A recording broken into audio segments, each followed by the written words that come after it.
Creating a calendar in Google Sheet is simple. It can be very useful for tracking events, schedules, or tasks. This video is a step-by-step guide to create a basic calendar template.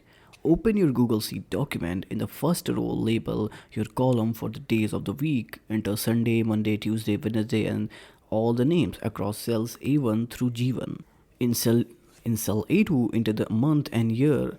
You can merge cells from A2 to G2 if you want the month name centered above the calendar grid. Select A2 to G2, then go to Format, Merge Cell, and merge horizontally.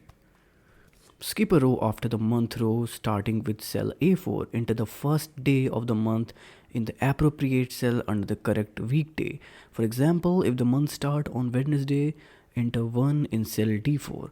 Continue filling in the dates in a sequence across each row. Move to the next row after Saturday.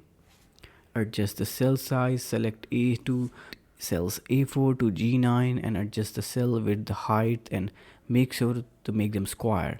Select the calendar cells, click Format, Borders, and choose all the borders.